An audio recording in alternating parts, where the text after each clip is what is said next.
Michelin, Motion for Life.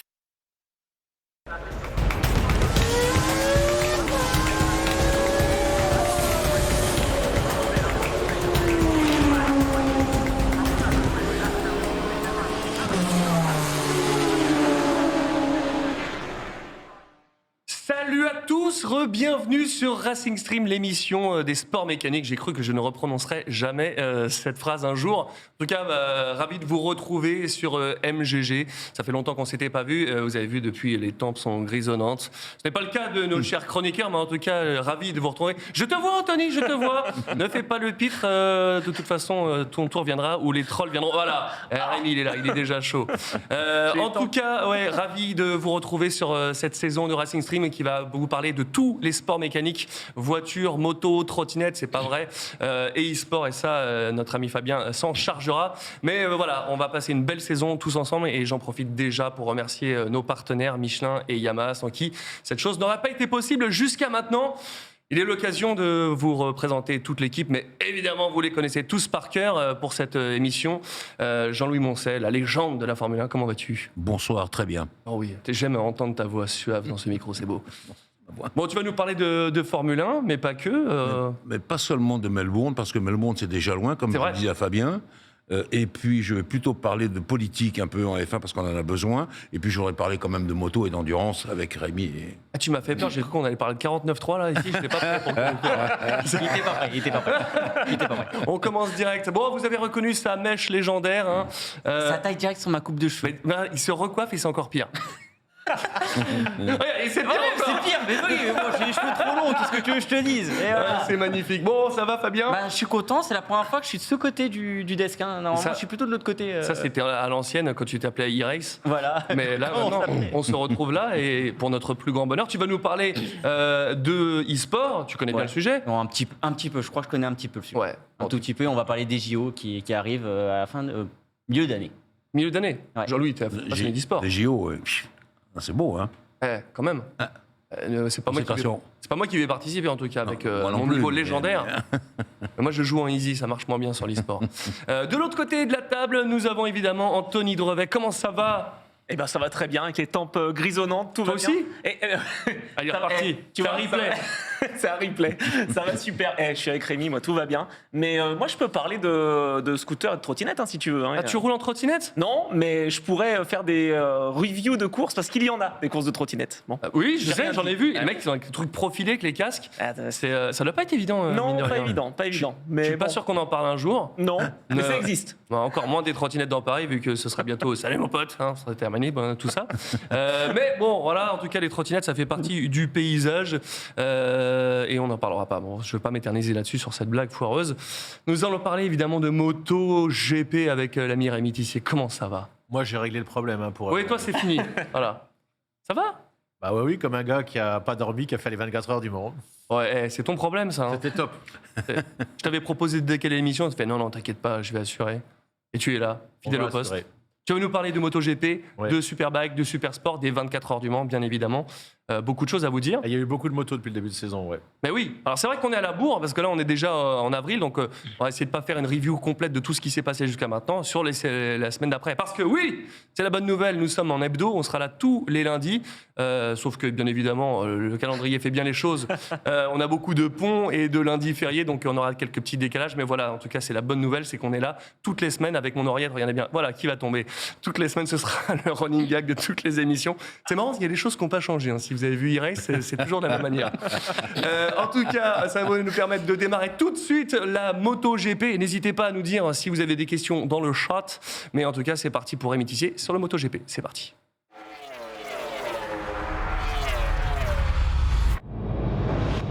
Beaucoup de choses à vous dire. En tout cas, tu vas nous permettre de débriefer parce que moi, je suis un petit peu resté le newbie sur les nouvelles règles de MotoGP. On a maintenant des courses sprint. C'est quoi la différence?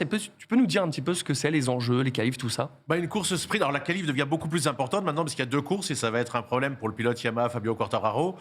Ils avaient mis 2 courses, puis 3 courses en Superbike, dont une course sprint le dimanche matin. C'est une course plus courte qui rapporte 12 points, 9 pour le deuxième. Ça, c'est exactement la même chose. Sauf que là, ils sont chauds bouillants, les pilotes MotoGP. Alors, ça fait du spectacle, des blessés. Sur la première course, il y a eu déjà 3 blessés dans le week-end.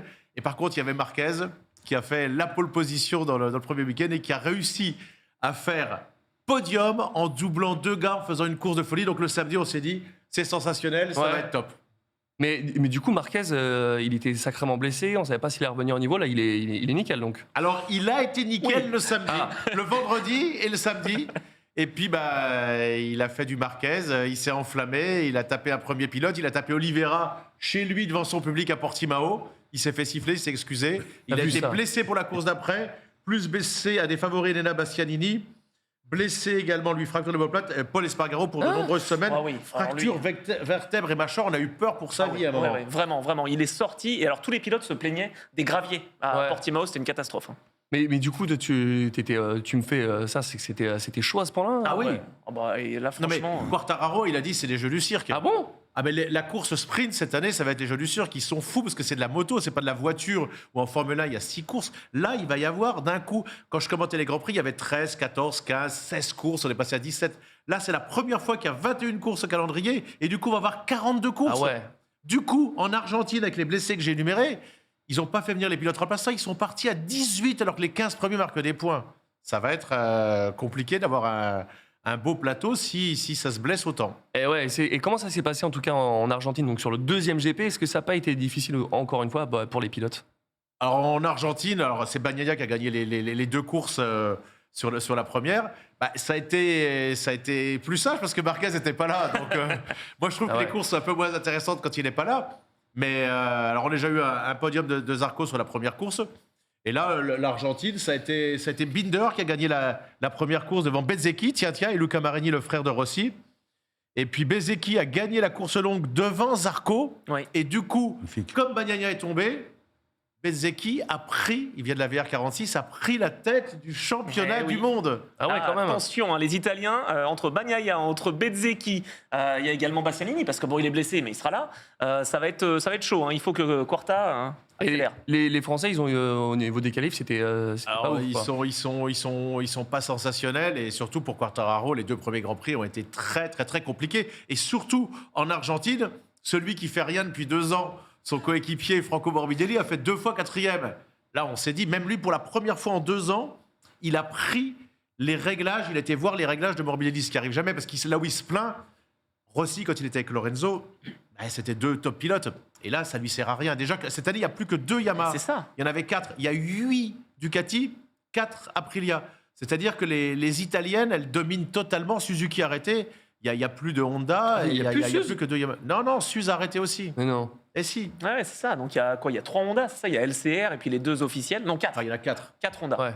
Bon, mais 2 Yamaha, donc forcément avec un seul pilote. Est-ce que je peux poser Oui, vas-y. Je voulais juste savoir, mais qu'est-ce qui motive les promoteurs du MotoGP de faire ça, de doubler Alors, en course je sprint? me suis posé la même question, Jean-Louis, et beaucoup de Dario Marchetti m'ont dit, chez Ducati, à un moment, il me dit, tu t'amusais à commenter les Grands Prix quand il y avait les CRT? Non.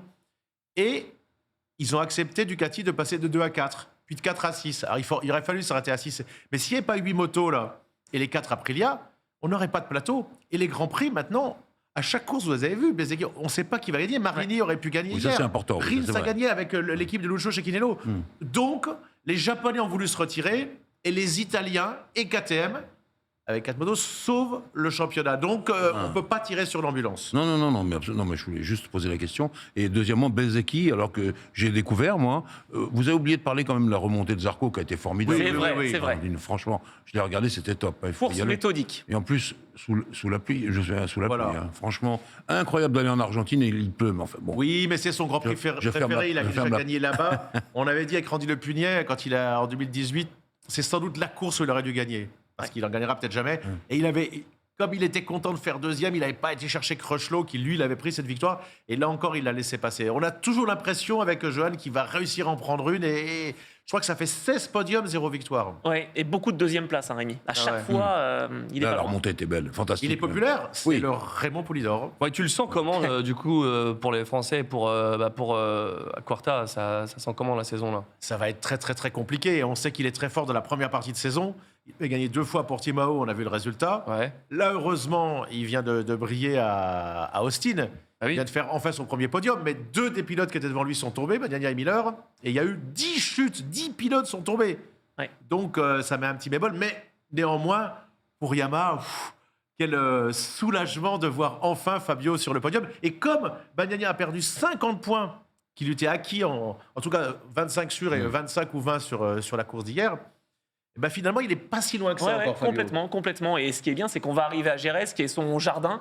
Donc ça, c'est encore une bonne nouvelle. Il doit gagner, cela dit. L'année dernière, en début de saison, il a eu 4 ou 5 résultats blancs. Il a eu plus de 100 points de retard, Francesco Bagnaia. Et à la fin de deuxième partie de saison, le problème de Fabio, il est fort à Jerez, à Barcelone, à Assen, au Sachsenring, voire le Grand Prix de France. Il faut que dans la première partie de saison, il emmagasine des points. Sinon, ça va être très compliqué. Ouais. Même l'année de son titre, on a vu la deuxième partie de saison, c'est plus compliqué pour lui. Et je crois que, Jean-Louis, le circuit d'Austin, il t'a marqué en MotoGP.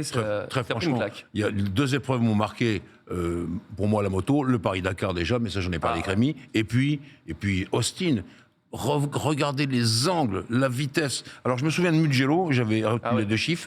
362 en pointe, 62 en inclinaison. Là, ils étaient à 345 et à 54 en inclinaison à Austin. Vous prenez les virages, le premier gauche, dans la remontée après les stands. Oh, le cœur. Oh. Mais le Mugello est plus un circuit de pilotage moto, bien plus qu'Austin, qui est moins spectaculaire. Oui, c'est spectaculaire par les chutes. Mais, il y a pas mal de Rémi, boss. l'enfilade derrière, qui imite Silverstone, Magot Beckel-Chapelle, ça c'est fort. Alors moi je dis c'est fait pour la moto, mais je sais que les spécialistes disent non, mais Mugello, quand même, c'est tellement beau, Austin, tellement Moi, j'arrive pas à le formidable. mémoriser dans les jeux Kota. Je n'arrive pas à le mémoriser. À chaque fois, putain, oh merde, c'est vrai, c'est là. C'est vrai qu'il y a des virages. C'est compliqué. Il y a 2 virages qui sont un peu à l'aveugle. Moi, j'en ai plus que ça. Ouais, au début, il y a un peu des virages à l'aveugle, mais c'est vrai qu'il faut le faire assez souvent pour rouler se avec la rappeler canne. l'enchaînement. Bon, sinon, les autres faits marquants de ce Grand Prix d'Austin, mon cher Rémi. Surtout le podium de Fabio, c'est la chose la plus importante. Et encore, Bagnaia qui craque une deuxième fois. Puis surtout, la victoire de Rins. Attends, j'allais le dire. Mais est-ce que, moi, là où ça me surprend pas beaucoup, c'est que sur les 9 dernières années, 7 fois Marquez a gagné, et une fois, il n'a pas gagné parce qu'il a complètement raté son départ et qu'il est parti dernier. C'est un circuit Honda. Le seul problème, moi, que je vois dans cette histoire, c'est que Honda Repsol s'est trompé, et qu'au côté de Marquez, ils ont pris Joan Mir, qui était 12e et qui est tombé, et qu'on voit que c'est... Oui, comme mon stylo. Et qu'on voit que c'est Rins. On voit que c'est Rins qui est dans l'équipe satellite de Lucio Cecchinello qui fait 2e le premier jour sur la course sprint et qui gagne. Et ça fait un bien fou. Ça fait 2 ans que Honda attendait une victoire. Et il a dominé vraiment, il a maîtrisé la situation et il a retrouvé Ken Kawauchi finalement pour regagner. Il était avec Suzuki avec lui. Et chez Honda, ça marche aussi. Et du coup, moi qui n'ai pas suivi la début de saison 2023, je suis vachement resté sur le 2022. On a même bossé sur le doublage de séries qui parlaient de ça. Donc, c'était quoi les gros mouvements, les gros changements de pilotes? Et comme Rins, il était Suzuki. Eh ben oui, mais ils ont rendu leur tablier. Il y en a plus. Donc Rins est parti chez Lucio Cecchinello et Joan Mir, coéquipier de Marquez. Mais pour l'instant, c'est un fiasco phénoménal pour Mir, alors que pour Rins, c'est fantastique. Il y a une image sensationnelle. Il a rasé. Comme ils n'y croyaient pas, toute son équipe technique, chef mécano, il les a à la tondeuse. Attends, la dernière victoire, t'en as parlé, c'était Crutchlow en 2018 pour LCR. Donc non, ça remonte. Hein. Ah oui, ça commence à faire. Bon, en tout cas, c'est cool. Oui, vas-y. Moi, je voudrais un peu briller dans les soirées. Ah. Et je voudrais que Rémi me décrive un peu les motos. Yamaha, Ducati et la troisième. Et Aprilia. Voilà. Donne-moi qualité, défaut. Tu l'avais fait l'an dernier pour moi déjà. Ça. Les Ducati, je crois que c'est... Gros moteur. C'est assez simple à expliquer. On a vu Luca Marini, comment il a doublé Fabio Quartararo. Il passe quand il veut. Les 8 Ducati marchent bien. Il n'y a pas que les Ducati officiels ou que les Ducati Pramac, on est d'accord. Ouais, donc on très voit bon même plus service celle de la client. BR40. C'est simple. Bezzecchi, qui n'est pas officiel et qui n'est même pas Pramac, est en tête du championnat du monde. C'est ça qui va être le problème de Fabio Quartararo. C'est qu'ils ont 8 moteurs. En plus, ils s'échangent les informations. Oui. C'est ce qu'on disait. Lui, il ne peut rien prendre à part en Argentine, à Morbidelli. Ils ont 8 motos. Il y en a forcément une qui est bien réglée. Et c'est pour ça qu'il a perdu le titre sans doute l'année dernière. Et là, ça va être très compliqué. Et en plus, les Aprilia marchent maintenant. Ah oui, ça c'est Donc dingue. il y a 4 Aprilia, dont 2. La saison dernière, ça n'est pas déjà à la fin. Ça commençait déjà. C'est ça, ouais. Et C'est bien, Vignales, on c'est bien, voit que Vignales, quand il a disjoncté, quand il a été au rupteur avec la moto, Ah oui, ça se c'est voit. fameux, ouais. Kosinski l'a fait à l'époque, mais lui en Autriche, mais il n'y arrivait pas avec la Yamaha. Morbidelli n'y arrivait pas, Dovizioso. Et finalement, on se dit, il n'a peut-être pas été si idiot que ça de partir chez Aprilia. les Yamaha, Alors, la maniabilité, vous parlez tous de Gérès, qui est la prochaine épreuve, si je me souviens bien. tout à fait. Gérès, c'est des pif-paf partout, Non, etc. mais là, normalement, Anthony l'a dit, ça doit être son circuit pour la Yamaha. Mais il avait dit aux essais Pour hivernaux. Fabio ou pour la Yamaha Ils avaient Ça va bien. gagné en moteur, Yamaha. Le problème, c'est qu'ils se rendent compte que même s'ils ont gagné un petit peu en moteur, les autres ont gagné plus. Oui, tout le monde évolue. Tout le temps. C'est ça. Bien sûr. Ça va Ah. être compliqué. Pour te répondre, c'est plutôt Fabio. C'est pas forcément Yamaha, mais bon, D'accord. C'est le Il y a duo, combien quoi. de Yamaha sur le plateau, pardon? deux. Il n'y en a que deux. Deux, ouais. Oui, il y en Ah, pour avait les 4, réglages. ils ont jeté Bon, l'épaule, bah, ils ont là, pris 2 Aprilia à la place. Ah, non, mais ils sont... Là où il a raison, c'est que Fabio, en tant que gamin, il a commencé à gagner en championnat d'Espagne. Exactement. Donc Jerez, Barcelone, c'est D'accord. vraiment 2 courses où Il faut vraiment qu'il où il marque des doit points. gagner. maintenant. Ah bah s'il marque pas des gros points là, s'il en Parce gagne que pas pas. une là, moi j'ai peur, Ouais. je vais prendre des risques, j'ai peur que s'il n'ait pas gagné à la mi-saison, qu'il puisse très bien ne pas en gagner une de la saison. S'il n'en a pas gagné à la mi-saison. Il faut engranger maintenant. 8 Ducati, ça Ouais. fait très très mal pour les réglages notamment. Ça, c'est un On truc. peut se demander combien de pilotes Ducati on va avoir gagné. On espère un maximum, auquel cas ça voudrait dire qu'il y aurait Johan aussi, Ouais. Zarco. Ah, Mais on c'est- peut peut-être avoir 4 ou 5 pilotes Ducati qui vont gagner des courses cette année. Attends, c'est un des seuls qui a pas gagné, hein, Johan. Hein. Eh Ouais, oui. c'est ça, ouais. Il y a Di Gianantonio qui a pas gagné et lui, quoi. Bon, et mon nouvel ami Et parmi- Bezzecchi, alors Ah oui, lui, il est bien, hein. Alors, D'où lui, il il est sort bon. celui-là? Attends, il est super bon. Moi, je l'avais commenté en championnat italien quand il Bien était tout sûr. jeune. Mais Franchement. moi, je pense qu'avec Bastianini blessé, il peut terminer dans les 5 premiers du championnat, ce qui déjà serait une énorme surprise. Il est de voire l'école même dans Rossi, les non? trois. Il est avec Rossi, ouais. Oui, Il est de d'accord. l'équipe de Valentino Rossi, Ouais, de ouais. VR46, comme Luca Marini, le demi-frère, Ouais. qui a fait podium hier. Mais il faut savoir que Franco Morbidelli, qui est en difficulté, est toujours aidé et soutenu par Valentino Rossi quand même. D'accord. Oui. Bah, ça, c'est l'Italie, c'est normal. Oui, d'accord. C'est incompréhensible pour moi, Morbidelli. On y reviendra, mais Mm. il est pas mauvais et là, il fait rien quoi depuis 2 ans. Il a été vice-champion du monde quand même. Hein. Ah, c'est Morbidelli, un- donc c'est bon. c'est un peu dommage, quoi. C'est sûr qu'on s'attendait mieux Puis il sur a la été suite, champion Moto 2, je me trompe pas. Oui, mais quand il a été champion, c'est quand Fabio s'est écroulé en vrai. fin de saison. Ouais. Et, ils étaient 2 ou 3 à être. Le championnat était très très particulier. C'était l'après-Covid. C'est vrai. C'était très très particulier. Ah. Et tout le monde a pensé que c'était le nouveau Valentino Rossi d'ailleurs. Ah oui. Morbidelli. Non, En il n'y en a 2020. qu'un seul, Valentino Rossi, mon cher Rémi. Effectivement. Il va falloir arrêter. Enfin, il y en a un demi quand même avec Luca Marini qui est monté Oui, sur le oui, podium. d'accord. Je suis assez d'accord avec toi.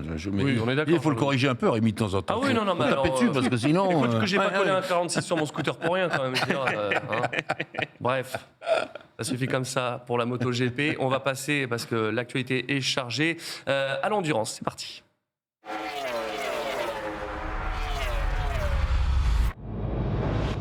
Et l'endurance, c'est toi, mon cher Anthony, qui va nous parler de ce qui s'est passé à Portimao. C'est les 6 heures, si je dis pas de bêtises. Exactement. Mais ça, c'est le championnat WEC. Hein. On a Ouais. 6 heures globalement. Alors, évidemment, je dis ça, à Sebring, c'était pas le cas Bah pour oui. l'ouverture de la saison. Mais on a que quelques exceptions, dont les 24 heures du Mans aussi. Mais ça, on y À Dubaï, reviendra. c'est pas 12? Attends, Non, mais Dubaï, il y a pas, c'est pas en WEC. Hein.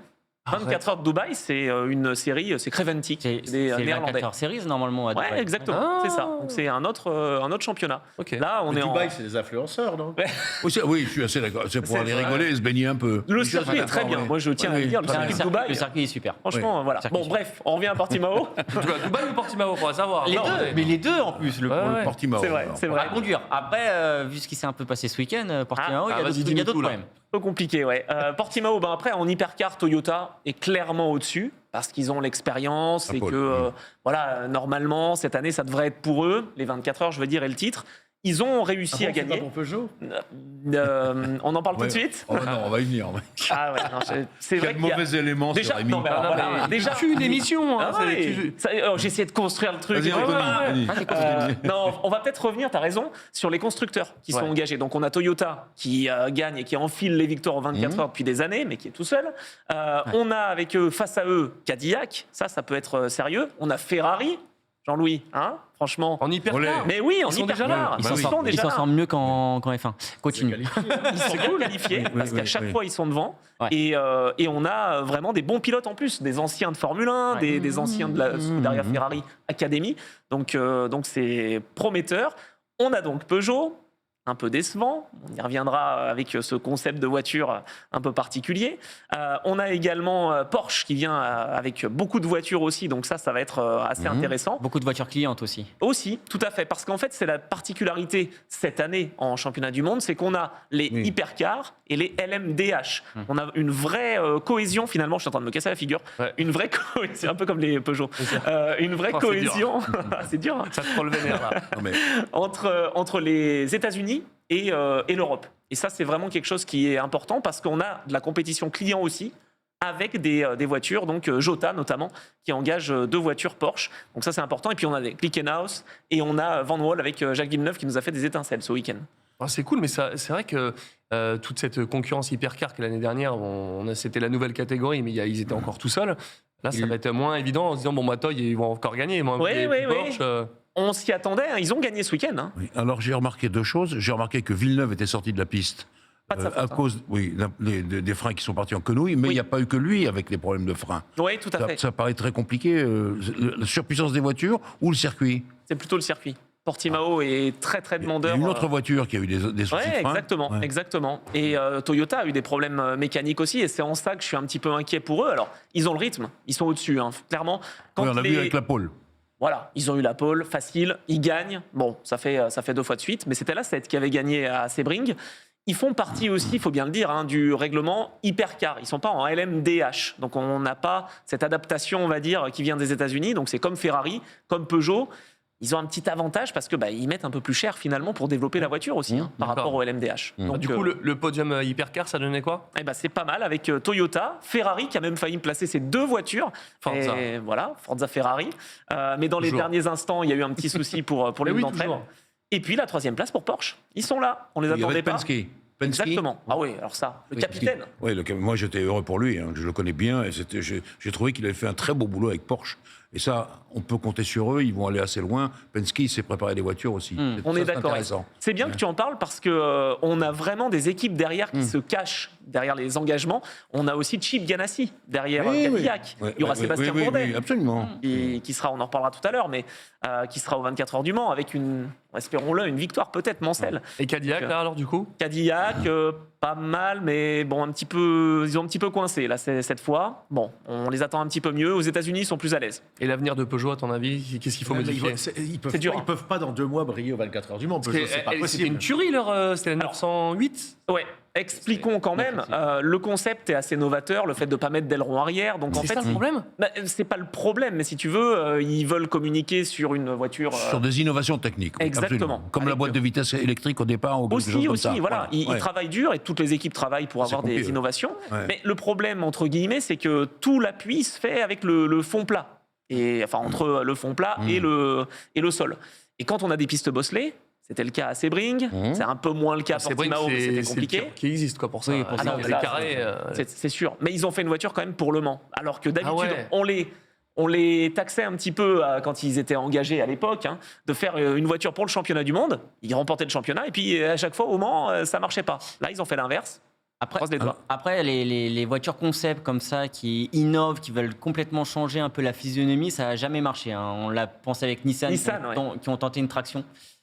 Nissan qui a tenté une traction. Mercedes avec la F1, la F1 sans ponton. Peugeot qui essaie quelque chose sans aileron. Il y a un moment où s'il y a des trucs conventionnels qui existent et que ça marche, quelquefois il faut y rester. Ouais, je suis d'accord, mais d'un autre côté, il y a toujours aussi des innovations qui marchent. C'est vrai ce que tu dis, mais d'un autre côté, il y a de temps en temps, quand tu innoves, tu tombes sur les Lotus de Chapman. Elles ont innové vraiment, comme tu le sais. Elles ont été trop petits. J'étais pas né même. Mais ça a marché. Non, je pense que c'est intéressant. Moi, je me suis laissé dire en coulisses que Carlos Tavares, que par ailleurs j'admire énormément pour tout ce qu'il a fait pour la compétition, avait du mal à débloquer les budgets pour l'ensemble de cette équipe et de cette voiture qui coûte énormément d'argent à faire. Et d'ailleurs, par exemple, là, après Portimao, je crois qu'ils vont refaire cette boîte de vitesse où ils l'ont déjà fait, électrique, il faut tout changer, revenir à l'hydraulique, comme c'est sur toutes les voitures de course maintenant, F1, hypercar, etc. Donc tout ça, ça coûte de l'argent. En fait, j'allais dire, Jean-Louis, parce que tu vois, tu parles du budget, ils auraient pu choisir comme Porsche, comme Cadillac, de faire le règlement LMDH, qui coûte un petit peu moins cher, qui s'appuie sur une voiture qui est basée sur, on va dire, une LMP2. voilà, Et- qui est éprouvé.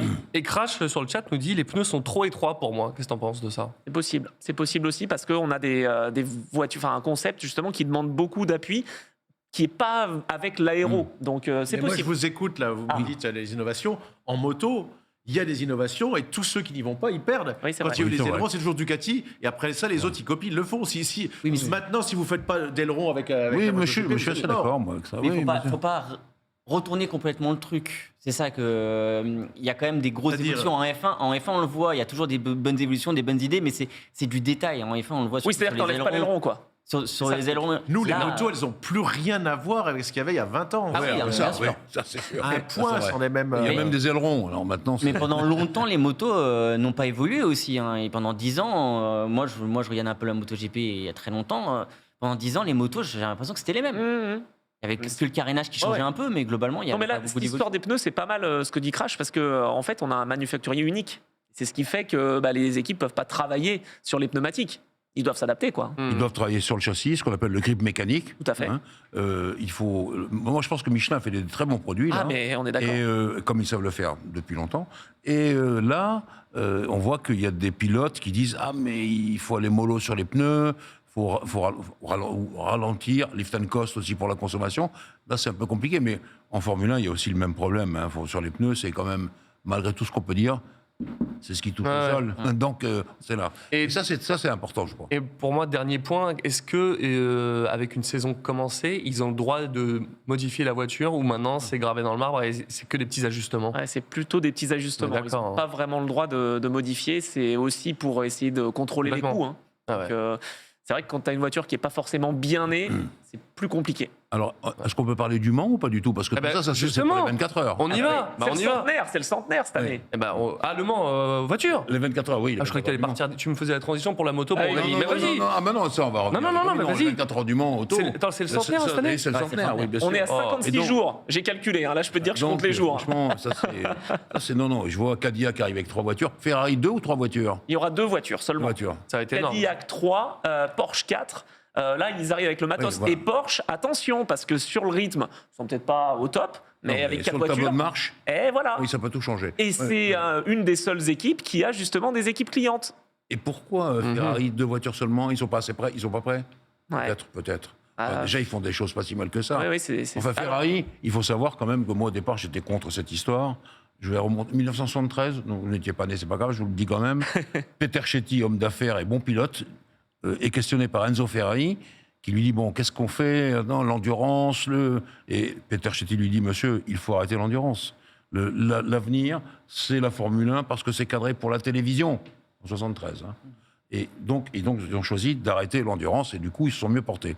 Et là, je vois qu'ils reviennent. Je dis, mais enfin, quand même, ils vont pas recommencer la même bourde de 73 ou d'avant. Et non, mais ils ont tellement de sponsors et d'argent qu'il vaut mieux faire courir des voitures aussi au Mans, des belles voitures d'ailleurs, qui marchent. Et Et c'est puis- ça un peu le secret. Tu le sais, Jean-Louis, il y a eu le COSCAP en F1, ce qui explique voilà, Voilà, qu'il y il y a eu avait, le ils avaient de COSCAP, l'argent. et ils avaient de l'argent, et donc ils ont fait ces voitures-là, et qui sont pas si mal que ça. Ah, Ça, sont c'est bien, les important. Avec des bons pilotes. Je dis peut-être une bêtise, corrigez-moi dans le chat, hein, il y a peut-être 3 voitures, je suis en train de douter. Non, je sais pas. Non, mais je suis en train de c'est parce douter. que Toyota, moi, Non, m'inquiète Toyota beaucoup. 2, ça c'est sûr. M'inquiète beaucoup avec les 2 voitures. Ouais. Mais Pascal Vasselon m'a dit ça il y a longtemps. Non, mais on n'a pas les moyens de faire 3 voitures. Et ça m'avait vraiment étonné. Mais bon, moi, je suis un peu inquiet là-dessus parce que on sait très bien que. Je vous raconte une autre histoire. Vas-y. L'histoire d'un 910 Faut faire un L'histoire jingle. d'un 919. La 919, c'est la voiture pour laquelle Porsche a déposé au monde le plus grand nombre de brevets. Pour vous dire ce qu'il y a dans cette voiture. Et 2 voitures pour Le Mans. Et là, quelqu'un de chez Porsche, un vieux, probablement comme moi, il dit non, il faut en mettre 3. Et ils ont mis une 3e par raccro, qui a été dirigée par un ingénieur qui, après, est passé chez Renault Sport. C'est celle qui a gagné, Ouais. Hülkenberg. Exactement. Donc 3, Ah ouais. Mans, c'est quand même important. Et ça, Jean-Louis, Audi l'avait compris. Ulrich, Dr Ulrich l'avait compris. Le docteur. Le Et fameux. Porsche aussi. Et Porsche Et voilà. aussi, la preuve. Et bien Audi, sûr. ils reviendront pas? Non, comme ils vont tout en gagner, F1. hein. Non, ils vont en F1, là. Ils sont concentrés sur la F1 2026. Ducati, ils en ont mis 8 pour gagner. Non, mais c'est vrai, c'est vrai. Non, mais c'est vrai, c'est vrai. Mort de rire. Bah, tu vois, ça va être la transition toute trouvée. On va parler des 24 heures du Mans. On reste dans l'endurance. Vous y étiez tous les deux. Toi, tu étais pour la CO, Tout à fait. pour faire des interviews avec, pour le public, parce qu'il y a beaucoup de monde. D'ailleurs, Moi, tiens, c'est bien que tu me dises ça. 77 000 personnes, Rémi. ça commence à faire. C'est quasiment un record. Depuis 2011, on n'avait pas eu ça. Ah, c'est magnifique. Et toi, tu étais là aux commentaires. Voilà. Du coup, longue journée à commenter. Moi, Oui. j'étais en convention, j'ai rien vu. J'ai vu des dédicaces, mais qu'est-ce qui s'est C'était passé? une belle épreuve. Alors, il y a plu, pendant tous les essais, il n'y a pas plu du tout. Et ça s'est joué, en fait, les deux grands favoris, c'était Honda et Suzuki. Et Josh Hook, dès le premier virage de Guadeloupe, il dit c'est un fait de course. Moi, je pense aussi que c'est un fait de course. Et Greg Black est allé au tapis, il a perdu 18 tours, c'était terminé. Au premier virage? Ouais. Ouais. Avant le Dunlop? Non, à la Dunlop. Ah ouais, Ah, c'est chaud. vraiment, dans la courbe. Ah, je pense que Josh Hook a été un peu optimiste. Mais bon, c'est la course, hein. C'est la course. Mais je sais ce qu'il va me dire. Je te connais. L'Australia, on en a eu des On a eu parce que bon, ça, du coup, c'est 18 Honda avec les 18 champions du monde oh. l'année dernière sans gagner. Là, il gagne d'entrée avec deux Français. Ah oui, bravo. Mike Di Biglio, champion du monde 125 Oui. en 2008. Célèbre. Il y a Il gagne longtemps, avec Tescher. Il venait d'aller rouler au championnat de France FSBK Superbike. Il avait gagné déjà les deux courses. Et voilà, à partir du moment où ils se sont débarrassés de Suzuki, ils n'ont eu aucun pépin. Ils ont gagné très très largement. Devant qui? Oui, alors attends, parce qu'il y avait Devant le Yamaha. Yacht. Exactement. Devant Yamaha. Ils étaient Yamaha. quand même pas loin, hein, le Yacht. Non, mais ils ont eu des petits pépins. Le Et puis, il y a eu Yacht une chute. avec des pilotes très expérimentés, Marvin Fritz, Karlanika Lecce qui était en Grand Prix, et Nicolo Canepa qui a fait du très bon boulot, un Italien. Ça s'est joué bien. à quoi alors, du coup, cette position? Ah, il y a eu une chute, hein, déjà. Pour Annika, il ne Voilà, pouvait rien c'est ça. faire. Sur une flaque d'huile. Ah oui, Flaque d'huile combien de flaques d'huile il y a eu, Rémi? Et combien de chutes sous safety car également. On en a jamais autant vu. On était vraiment Si, étonnés. on en a vu en Formule 1. Oh. C'est pas la même Voilà. chose. Et il y a Mais des quelque- rouges. Et il y a quelque chose qui a embêté Philippe Monneray. Il y a eu des sorties dans les graviers. Et moi, je lui dis attention, il faut penser à nos amis de la voiture. Il pensait que sur certains endroits, aujourd'hui, j'aurais votre avis. Il faudrait peut-être enlever 20 mètres de gravier et rajouter un peu de bitume. Alors, moi, j'ai dit, mais Où il y a ça des voitures. Oui, alors, tu te rappelles, Rémi, que quand on a supprimé tous les graviers sur plein de circuits, c'était du run-off et les pilotes y allaient directement. Au point qu'on a à nouveau fait des règles, vous ne pouvez pas dépasser les lignes blanches, ou sinon vos tours s'ennuient. Enfin bref, toute la tacasse. Donc, certains pilotes disent, mais il faut remettre quand même un peu de gravier. Regardez ce qui s'est passé, par exemple, à Melbourne, en Australie. Il y a quand même encore une petite part de gravier.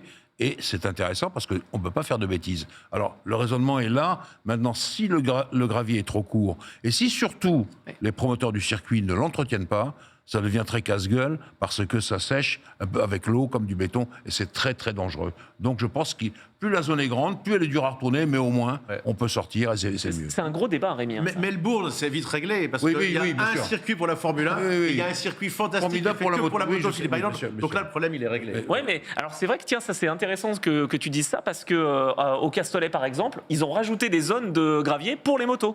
C'est-à-dire qu'il y a Ah quand même ouais. des zones. À la sortie, juste avant la ligne droite du Mistral, il y a une zone de avant gravier. Ouais. Là maintenant, là, je veux dire, pour les motos, pour le bol d'or. Ah ouais. Donc tu vois, comme quoi, le gravier, il peut être bien pour les motos. Avec ou- les Stones le racheté, après pendant de nombreuses années, on n'est plus allé au Castellet en moto. Hein. C'était Ah non, c'était fait à cause pour la des moto. bandes, là. Et on voit bien qu'on va jamais y retourner pour le Grand Prix de France. On est d'accord que Ouais. le bol d'or, c'est la première fois que c'est au Castellet, c'est toi. Ah non, Non. ça avait lieu avant. Ah ça ouais. avait lieu avant. Ah, excuse-moi, je suis pas C'était trop... toujours avant C'était là-bas, au mythique, Castellet. c'était mythique. Non, non, Après, mais- ils Non, l'ont mais je veux bien dire, Manicourt. ça revient là, ça faisait longtemps. Ah, ça fait quoi, 4 Mais ans c'était sensationnel dans la Rémi. fin des années. Mais Ah ouais. du temps de 90. l'ancien, je dirais du temps de l'ancien Castellet. Ouais, Avant même qu'il y ait tu sais, Jusqu'en les lignes 99, bleues, voilà, rouges, c'est ça. jaunes, etc. Ouais, c'est 2000, D'accord, et- d'accord. Et après, ils sont Il y avait le revenus. Grand Prix de France moto aussi, c'était Ouais. top. Ah ouais, mais j'y étais allé. Je l'avais dit à l'époque. Mais tu faisais des wheelings, tu Avec- faisais. Non, c'était pas cette il y avait époque-là. Olivier Je Jacques, respectais la mais- prévention routière à l'époque. Non, j'y allais avec mon petit drapeau au 19, Olivier Jacques et Oh tout. là là. Jürgen Fuchs, Ralph Wallmann. Ah ouais, des Ah là souvenirs. là. Oh, Ralph, se regretter Ralph. Ouais. Ah, c'était quelque C'est chose. dans mon cœur. Du coup, en tout cas, la YAM, elle a bien misé sur la fiabilité sur cette épreuve. C'est exactement ça qu'ils ont fait. D'habitude, ils s'enflamment. Ils en avaient gagné qu'une seule au total entre le 24 heures du Mans et le bol. Justement, les concurrents, ils me disaient, voilà, bon, eux, ils partent avec le moteur. Donc là, cette fois-ci, ils ont été raisonnables. Et on voit que pour Yamaha, quand le yard est raisonnable, ça paye. Malheureusement, Eric De Seine avait donné comme consigne à Pierre Chapuis, à Moto1, la deuxième Yamaha, de rallier l'arrivée. Et là, ils y peuvent rien. Il y a eu une casse moteur. C'est dommage parce que c'était un bel équipage avec des Italiens, avec Alors, Corentin Perolari. Je Ils vous avaient fais fait une petite confidence, Vas-y, ouais. mais j'étais dans les stands au moment où il ressort, 15-20 minutes avant la casse. Le pilote, je sais plus lequel, je ne veux pas le nommer parce que je me souviens plus, repart, mais trop tôt. Et ça fait... Et là, Pierre Chapuis se prend la tête dans les mains et se dit c'est fini. Donc je pense que Claudio Corti s'est pas senti, a pas voulu rouler. Il n'y avait que Corentin Perolari comme expérimenté. Les deux Italiens, c'était des débutants. Ces deux pilotes. Et il n'y a pas de secret. On voit les pilotes qui ont gagné. Mike Di Meglio, qui est là depuis 20 ans. Alan Tescher, Josh Hook, l'Australien. On a dit que l'on ne connaît pas Karel Anika. Pour l'équipe Yamaha, c'est des garçons chevronnés. Et là, quand vous prenez des jeunes comme ça, qui n'ont pas d'expérience... Oui, il était italien, hein, c'était pas Corentin Perolari. Et celle qu'on a vue là, parce que moi à l'époque, quand je roulais, c'était la R7 qui était... là, c'est quoi? C'est des R1, c'est quoi? Ah ouais, c'est ça, non? R1, ouais. YZDLF, R1, ouais, c'est ça, parce que à l'époque, il y avait le 7 pour la R7. Ouais. Alors, il y avait la R7 et la R1. Tu nous pièges comme ça. Il y avait la R7 et la R1. Non, mais c'est la R1. Moi, j'ai une question aussi sur le Mans. Est-ce que, comme en voiture, il y a plusieurs catégories de... Bien sûr. Très bien. Oh là, il y en a 3 même. Alors, il y en a 2 vraiment, c'est le WC, c'est-à-dire les motos qui jouent le titre, et le Stock Sport qui est équipé d'autres pneumatiques. Et en revanche, il y a des motos expérimentales. Il y en a 2, dont la fameuse Métis. Oui, tout à fait. Alors, elle n'est pas allée jusqu'au bout. C'est dommage, malheureusement. Donc, on fait des essais. En fait, c'est des choses qui ne sont pas homologuées. C'est à la discrétion du jury qui accepte ou non les homologations et de faire rouler les motos.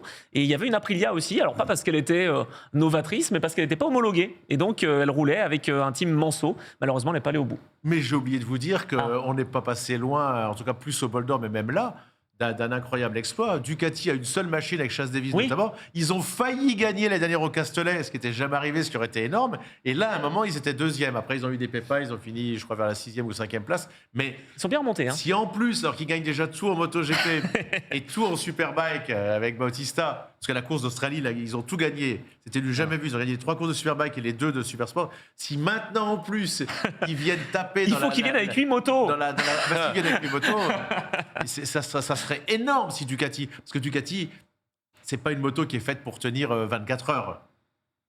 Et bien là, au Castellet, ce qui les a tués, c'était la longue ligne droite. Ah bah ouais. Mais à 2h30 de la fin, j'ai jamais vu des pilotes être aussi déçus de perdre une course, toutes catégories confondues, que quand ils ont cru avoir gagné au Castellet les dernières au Bol d'Or. C'est vrai que la ligne droite du Mistral, elle est longue. Ah ça fait mal. Elle est avec la chicane, pardon. Avec la chicane ou pas la chicane? Même avec, je pense que le moteur est fait ouf pour ça. Non, il n'y a pas la chicane. Ils avaient sans chicane. Le Bol d'Or, pour moi, c'est il n'y a pas de chicane. Ça fait pas nos souvenirs. Attends, c'était en septembre dernier. C'est ça. On est des vieux, nous. Combien ça prend de tours? Et attends, pardon? Combien ça prend de tours, le moteur? Waouh. Alors là, franchement, je suis pas un expert mécanique. Moi, il me semble que moi, quand je roulais avec... 9000, non? Non, plus, on est à plus. Non, ah ouais, t'es à plus de 12-13 ans. C'est ça, j'allais dire. Ouais, je suis pas certain. Attends, je sais qu'on a Diam qui est là dans le chat. Comment on prenait avec la R1 quand on était à 2,99 sur la 80 sur le circuit? Sur le circuit de Donald. Non, sur la 12, on prenait combien Ne pas refaire chez vous. Non, pas du tout. 14 000, pardon. Et en Superstock, 14 000 tours, on bien en a sûr, parlé parce que évidemment. Fabien nous lançait la perche. En Superstock, c'est BM qui s'impose avec Kenny Forêt, entre autres, comme pilote. Donc bravo à lui. Et Loïc Arbel, qui sera avec toi en cabine. Voilà. Et Yann Kuhn. Bon voilà, un Allemand. Ouais, faire le trio. Ah oui, 14 000 tours. C'est pour ça que ça me faisait rire quand je voyais des mecs sur Instagram qui reprenaient les extraits du Mans où t'as le comédien qui fait c'est de 7000 tours minute, c'est là que tu entends la puissance. Et ils mettent des images avec des bécanes qui sont à 3,30. Et je fais, mais 7000 tours, mais t'es sérieux, t'es à 72. Et les mecs, exprès, ils se foutaient de ma gueule et tout. Il me dit, ouais, tu connais? Je fais, ouais, tu connaissais Roudouf? Et il me dit, ah non. Et là, j'ai fait, ok, salut. Je suis parti.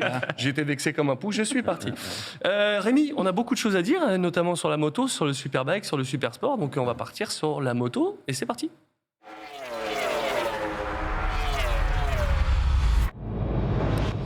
Et oui, déjà des 2 manches qui ont été disputées en Superbike. Comment est-ce qu'on pourrait du coup qualifier les résultats de Ducati avec l'ouverture des championnats du monde Supersport et Superbike en Australie? Ils ont tout gagné sur la première. C'était du jamais vu, 5 victoires. Et heureusement, la deuxième piste en Indonésie après l'Australie, Phillip Island était favorable à Yamaha.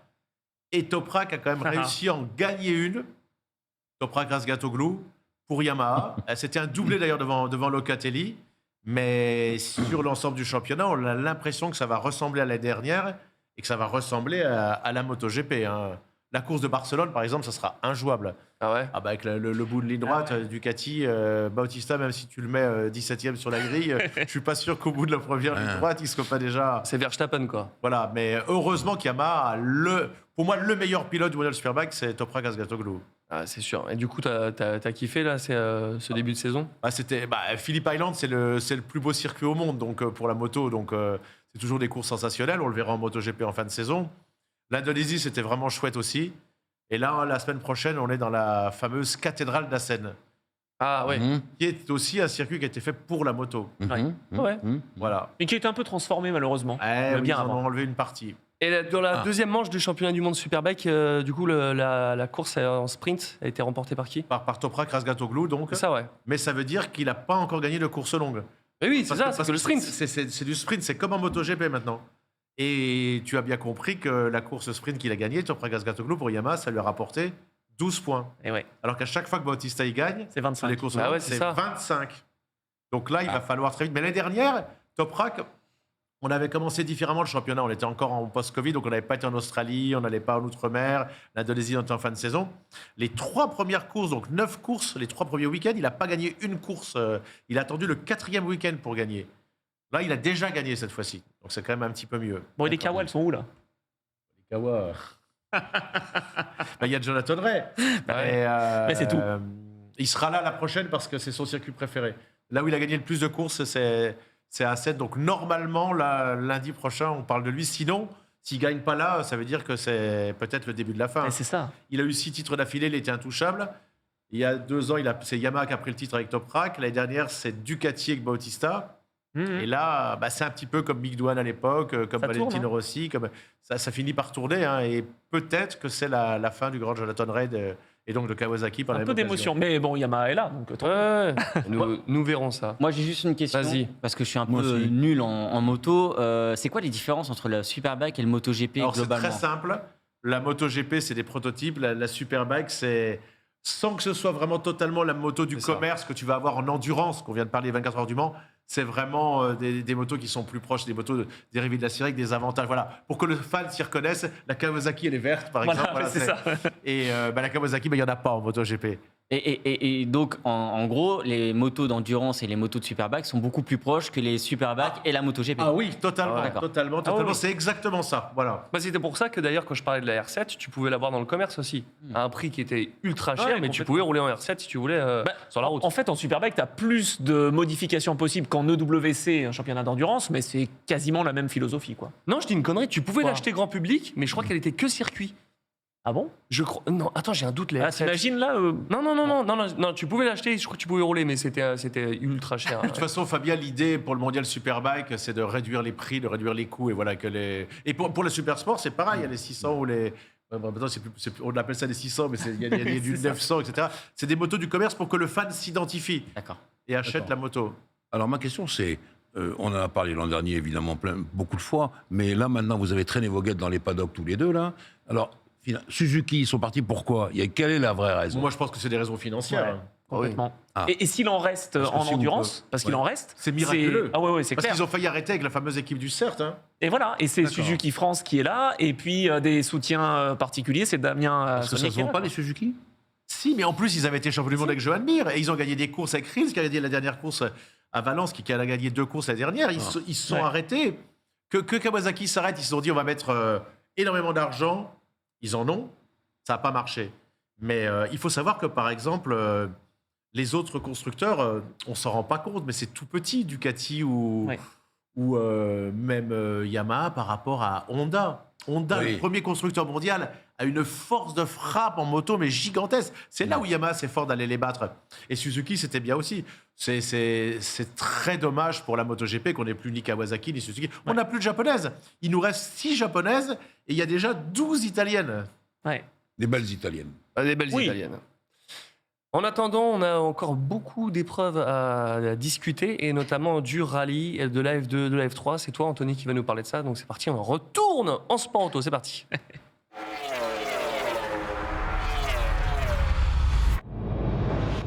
On l'a vu, des gros accidents dramatiques. Est-ce que tu peux nous parler du coup de tous ces événements qui sont parlés dans le rallye ce week-end? C'est un drame. C'est un drame. Il y a eu 2 gros cartons en rallye. Ouais. J'ai pas vu le deuxième. Ouais, en championnat d'Espagne, des rallyes. Avec le pilote et le copilote qui sont décédés. Et puis en championnat, j'ai la chair de poule en championnat du monde des rallyes. Craig Breen, 33 ans. Qu'est-ce qui lui est arrivé exactement? Parce qu'il y a 0 image. Mais ouais, non, a priori, il serait sorti. J'ai pas vraiment vu les images. J'ai pas voulu chercher non plus. Il se serait pris quelque chose de face, en fait, un obstacle de face. Et alors là, son copilote n'a rien. Ouais.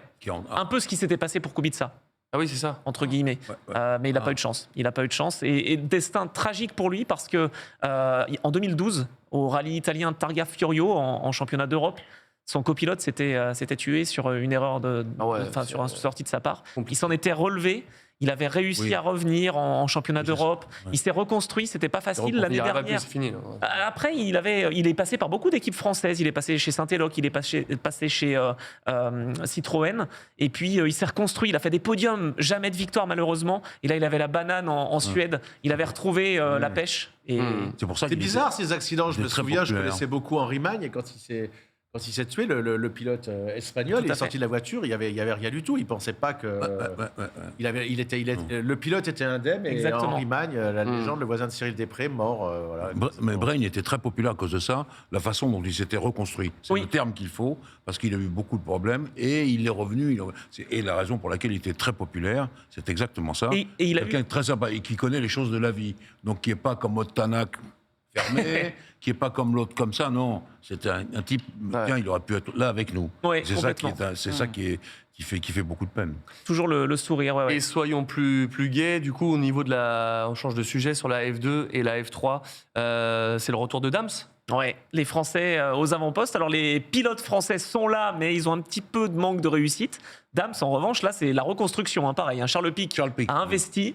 Et il s'est entouré de bonnes personnes, je pense. Il a repris pas mal de personnes. Yannick Hubert, notamment, qu'il avait connu quand il était pilote. Il a voulu que François Sicard, étant parti, trouver un remplaçant. Et donc, la gestion des pilotes, parce qu'on a quand même Arthur Leclerc, donc le frère de Charles, le monégasque, et on a Ayumu Iwasa, qui n'est pas très connu en France, mais qui est protégé de chez Red Bull. Et ça marche bien. Donc, il est protégé Red Bull et protégé Honda. Donc c'est lui qui est en tête du championnat. Et pour nos Français face aux Français qui sont là en termes de rythme. Théo Pourchère, il est là, mais manque de réussite. À Jeddah, il fait une erreur, faut le dire. Voilà, ça arrive, il se rate sur les freins. Il vient couper en deux Oli Berman. Bon, voilà, il l'a prise pour lui, ok. Et puis en Australie, pas de chance avec la météo, parce qu'il est sur une stratégie pour remonter. Il s'arrête au stand, il prend les pneus pluie. On avait un petit logiciel avec Julien Simon-Chotan qui était à côté. Sur le logiciel, si la voiture de sécurité s'en allait, il était en tête sur le rythme. Le problème, c'est que la voiture de sécurité est restée. Et puis il était avec les mauvais pneus et il n'a rien pu faire. Victor Martins, pas mal en termes de rythme de qualif. Mais des petites erreurs. Faut pas qu'il perde la confiance, Victor. Il faut qu'il y aille. C'est sa première en F2, c'est sa première saison. Il a vraiment du potentiel et il donne un petit peu de fil à retordre à Théo. Oui, bien sûr, c'est un vrai cogneur. Victor Martin, je le connais. Il a la tête sur les épaules. C'est un petit bonhomme. Il est assez costaud pour ça. Et franchement, c'est vrai, il y a eu une erreur, ok. Oui. Mais il fait des perfs déjà. Il signe des temps canons. Oui. Et ça, c'est même intéressant. C'est clair. C'est-à-dire qu'il a trouvé tout de suite les clés du pilotage de la F2. Absolument. Et ça, c'est vraiment fort. Parce qu'il est champion de F3, on le rappelle quand même, l'année dernière, Victor Martins. Donc voilà, les Bleus sont aux avant-postes. Isaac Hadjar aussi. Si je vais dire, justement, la F3, ça donne quoi? Ah non, attends, il est en F2, Isaac Hadjar. Déjà, il est en F2, oui. Ah, mais je l'avais en F3. Je le suis pas. Il était en F3. Il était en F3. Il n'a pas passé loin du titre, d'ailleurs, l'année dernière. Il a fini 4e. Et là, en F2, c'est plus dur. Voilà, c'est pour Isaac, il faut se mettre dans le rythme. Il n'est pas dans la meilleure équipe non plus. Il est resté avec Hightech. Bon. Il était prometteur, oui. 3, et puis à un moment donné, vers la fin de la saison, ça a commencé à se dérouler moins bien. Et là, on l'attend et il a un peu plus de mal, on est bien d'accord. Ascension météorique aussi, un peu à l'instar de Théo Pourchère. Complètement. Ça monte une année de Freca, une année Formule 3, une année F2. Faut accumuler toute l'expérience. Victor Martins, lui, il fait 2 ans. Voilà, 2 ans. Une année pour apprendre, une année pour gagner. Hein. Oui, donc il Et fait pour, des erreurs. et pour terminer, Douane, du coup. Ouh là là, la catastrophe. Ah ouais, à ce point-là Ouais. Là, le fils de Mick. Ah, c'est vraiment son fils? J'ai Bien dit, sûr, bien sûr que c'est son fils. Jack Douane, ouais. Mais il était quasiment tout le temps dans les stands, McDouane. Et attends, je l'ai pas vu, moi. Et il a le même casque. J'adore. Ouais, Avec le drapeau australien et tout? Ouais, il a Ah, le même incroyable. casque. Vous savez qui va rouler le week-end prochain, en Non. plus du fils de Troy Bellis? Moi? Non. Une légende, Ah. le fils de Norifumi Abe. Non. Va Ah faire ouais. ses grands débuts Abe. à Seine. Abe. Rossi, il s'appelait Rossi Fumi. Rossi Fumi, ouais. Moi, il m'a fait rêver Norifumi Abe. Oui. Ouais, Numéro aussi. 41, je crois, de mémoire. Non, ça c'était Yushiwi et Noriyuki Haga qui avaient le 41. Ouais, c'était Haga. Ah, c'était un Ah, gars, ben, c'est ouais. ça. Ah, il C'était marchait. plus connu en C'est les- Superbike après. Les grandes époques moto, Ouais. enfin GP500 à Norifumi l'époque, Abe, non? un drame de Jiro Kato. Moi, j'ai vibré aussi. Voilà, c'est des pilotes japonais qui ont marqué l'histoire. Et donc, ouais, Jack Douane, protégé de chez Alpine. D'accord. Donc, on s'attendait à ce qu'il fasse une saison qui découpe tout le monde cette année, qui se batte face à Théo Pourchaire. Attends, il a, je sais même pas combien de points, il a 10 points. Enfin, c'est ridicule. Parce qu'à chaque fois, ça se rate. En qualif, ça marche pas. Et, bon, il va falloir qu'il augmente un peu parce que chez Alpine, c'est Victor Martins. moto. Ouais. peut-être. Ah, c'est clair. Je voulais juste- Et petite. Vas-y, Oui. vas-y. Non, je voulais juste rajouter le fait sur l'équipe Dams. Je connais bien Charles Pic. Il a été un peu en Formule 1. Il n'a pas été vraiment brillant, mais c'était quelqu'un qui avait dans la tête vraiment les maths, les machins, etc. Un jour, je lui ai dit, mais qu'est-ce que tu es en train de faire là? Je regarde les cours de la bourse. Ah ouais, d'accord. Il était haut comme la... enfin, haut comme la- Il m'avait vraiment ébloui, Charles Pic. Et je vois tout de suite que le redressement de l'équipe est arrivé. Tout de suite, il a vraiment pris les choses en main. Donc voilà, je voulais que Non, mais tu as bien le fait. signaler. Ouais, Et tu as bien brièvement pour l'IndyCar, fais-nous un petit débrief de Long Bah Beach. oui, ça s'est bien passé. Attends, Romain Grosjean, deuxième. Ça fait plaisir. Attends, la France est là, aux avant-postes. Romain. Ah, pas loin de la victoire. Attends, la victoire à Saint-Pete, donc en début de saison, il l'avait. Il se fait sortir par McLaughlin, qui s'est excusé. Bon, très bien. Ça n'empêche que Romain n'a pas gagné. Et là, c'est son équipier Kirkwood qui gagne. Donc, Une sorte de débutant. exactement, il a fait une saison et puis non, c'est un vrai bon, c'est un prometteur. Kirkwood, là, en plus à Long Beach, c'est un peu le Monaco. Mais c'est ça, parce des que ça lui États-Unis. plaît à Romain. Enfin, c'est pas de l'Oval, c'est peut-être pour lui ce genre de truc. Ah, l'Oval, il est pas mal, Romain. Hein. Là, il s'est un peu oui, mais là, rajouté. il est au-dessus des autres grâce à ça. Il était sur le point, il était top Ah, 5, dans le dernier il se tour. crache. Ouais. En fait, Romain, il est en train de faire une super saison. Il lui manque un tout petit truc déjà pour finir les courses. Parce qu'il finirait les courses, je pense qu'il serait dans les 3 premiers. Ouais, donc mais il est je déjà crois pas mal. Attends, je regarde. En termes de classement, il est 7ème, derrière bien. Ouais, Nixon. ça alors va. qu'il a 2 abandons, hein, donc Non. c'est pas mal. Il lui manque le petit plus, et c'est vrai que là, à Saint-Pétersbourg, moi j'étais comme un fou. Il la tente. Le problème, c'est que Romain, il y va, alors que c'est compliqué. C'était compliqué. Attends, à Saint-Pete, moi je suis d'accord avec lui, il faut y aller. bah, bien sûr qu'il faut y aller, McLaughlin mais, à l'intérieur, il a les pneus froids, il le sort. Non. Là... C'était risqué. Ouais, pour Romain, C'était un là, peu non. risqué. Là, honnêtement, ouais, mais attends, c'est un Il pilote. faut y aller, oui, c'est risqué, mais il faut y C'est aller. Romain. hein. Alors que là, à Long Beach, il a été super intelligent sur la conso. Et il n'a pas utilisé, vous savez, il y a le push to pass. Donc c'est pas le DRS ouais, le push aux to- États-Unis, Ouais. c'est le push to pass. Donc ça, c'est super intelligent parce que tu peux à la fois attaquer, mais tu peux aussi te défendre. Ah ouais, ça, c'est d'accord. génial, il faudrait mettre ça en Formule 1. Moi, je milite.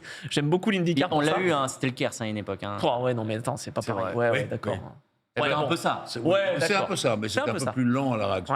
Ouais. Donc le push to pass, en fait, il n'en a pas utilisé, Romain, ou quasiment pas. Parce D'accord. qu'il était à la conso et que pour aller plus loin, il était obligé de conserver un peu son essence. Et il l'a fait très bien, donc il termine 2. Bon, on va suivre ça toute cette saison, bien évidemment, sur les performances de Romain Grosjean. Toute la saison d'IndyCar, vous l'avez vu, on est quand même basé sur tout ce qui s'est fait dans les sports mécaniques sur ce début de saison.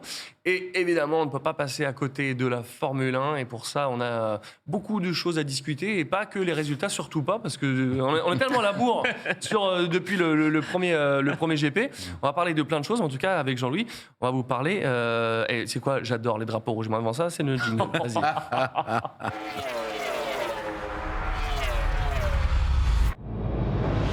Ah oui, évidemment, hein, on peut pas. Alors, on va pas revenir sur les résultats, mais c'est vrai qu'on a tous vu ce Grand Prix d'Australie.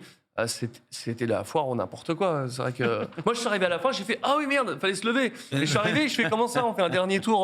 Ok, c'est fini. Ah d'accord. Bon, c'est quoi ce bordel? C'était un peu la foire. Alors, qu'est-ce que c'est ce bordel, si je peux employer le terme? Clairement.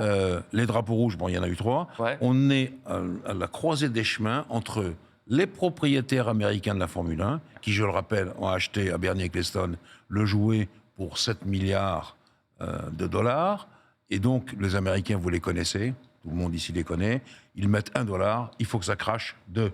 Et puis du donc, spectacle. tout ce qu'on peut faire, c'est pour ça. Alors, vous voyez des situations rocambolesques. Stefano Domenicali, qui est le patron de Formula One Management, qui est donc l'administration des Grands Prix, vu par l'immédiat les Américains, qui nous dit il a dirigé Ferrari en tant que directeur sportif, en tant que directeur d'équipe, et il nous dit maintenant, oui, mais enfin, les essais du vendredi, ça ne sert pas à grand-chose et tout. C'est aberrant. Donc tout le monde est tombé de l'armoire. On dit, mais qu'est-ce qu'il raconte?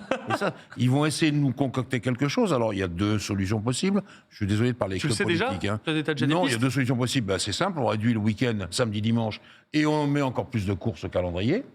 La moto, comme la moto. Non, la mais- moto. Mais attendez, j'ai découvert probablement qu'à Spa, il va plus y avoir 24 heures et qu'ils vont essayer de faire 2 courses en endurance. Pareil, on multiplie les courses dans toutes les disciplines en ce moment. Absolument.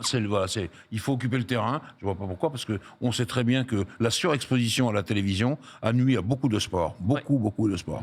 Donc voilà. Donc les Américains poussent à la roue. Et donc ce directeur de course qui a remplacé celui qui avait relancé la course sous le nez d'Hamilton n'importe comment Australie, à Abu Dhabi. Oh non, Voilà, c'était le pas nouveau, mal. il vient de faire à peu près la même chose, c'est-à-dire un drapeau rouge, relancer un départ arrêté pour 3 tours. Jean-Louis, ça s'est jamais vu ça. Il n'y avait Non. pas une règle Non, à non, l'époque, non, mais- drapeau rouge, Ah, 70, j'y je croyais, ouais. Moi, je pensais que c'était fin de la Moi aussi. Bien sûr. Non, mais il n'y aurait jamais dû avoir de drapeau rouge. Mais ça n'existe plus, ça? Mais ici, il y a la règle des 75%. Bah alors Oui, mais, Ils s'en voilà, fichent. mais les Américains, hors de question pour eux de finir ou au drapeau jaune ou de finir avant ou un truc comme ça. Mais alors, attends, est-ce que la solution, ça aurait pas été de relancer, départ lancé finalement? Ok, Oui, mettre bah, le au drapeau moins, rouge. alors là, Non, mais on revient sur la règle d'il y a 2 ans. j'arrive sur l'inexpérience totale de ces garçons. Il ne sait pas que s'il relance une course pour 3 tours, ça va être là-bas au bout de la ligne oui. droite au premier freinage. Ils vont se grimper les uns sur les autres. Tout est comme ça. Les C'était pneus ne sont gagné. pas prêts, rien n'est prêt. Et c'est ce qui est arrivé. Voilà, donc 3 drapeaux rouges. Et finalement, alors, on termine. On termine sur drapeau jaune. De toute façon, c'est une idiotie. Donc, tout est comme ça. Les départs lancés ou pas, on avait vu Hamilton et Verstappen sur quand on sait qu'il reste genre 1 tour ou 2, c'est ça que c'est la foire d'empoigne. Ouais, c'est non, sûr. c'est ça. Vraiment. Mais derrière, ça c'est quand même un poignet fort. Et puis c'est constellé de bêtises comme Gasly Ocon qui Oh là là. détruisent leur voiture. Alors moi j'ai une question justement là-dessus. Pour le budget cap. On la connaît aussi la réponse, mais dans le sens où Alonso il a été reclassé. Ah oui, alors. Et Ocon, alors je sais c'est parce qu'ils n'ont pas fini le tour, mais normalement on n'aurait jamais dû avoir ce relancement. Ah oui, mais ça je suis d'accord avec toi. Mais alors, je ne vais pas trop les critiquer parce que là, Ah non. on est dans la minute, voire la seconde pour dire on prend une décision. Et donc, on n'est pas tout à fait à leur place là-dessus. Mais je suis d'accord avec ça. Il y a eu ce reclassement, mais de reclassement de tout le groupe, pas seulement Alonso. Et donc, on a dit, mais non, parce que ont pas mis le depuis très longtemps, en F1, on arrête le classement avant le carton. Drapeau rouge, normalement, le classement qui compte, c'est celui du tour d'avant. Et c'est pour ça qu'ils ont été remis sur la grille de départ dans l'ordre qui ne te plaît pas, mais qui était... T'imagines le drame, Jean-Louis Je veux dire, il y a Alpine qui perd les 2 voitures et donc des millions. Attends, au classement général, McLaren est devant Alpine. Non, mais c'est une hérésie. Non, mais voilà. Donc ça, je suis désolé de vous parler de politique, mais le bon, c'est loin. Le prochain Grand Prix, c'est Azerbaïdjan. Ouais, justement, ça peut être pire, ça On encore. est là. Bah oui, parce qu'il y a une course sprint. Donc, on sait qu'ils ont tendance à aller dans les murs en Azerbaïdjan, étant donné que de temps en temps, les murs sont vraiment proches. Alors, on en est où des budgets cap? On doit faire attention au budget et on multiplie les casses de voitures de tous les côtés. Donc là, on est très mal parti.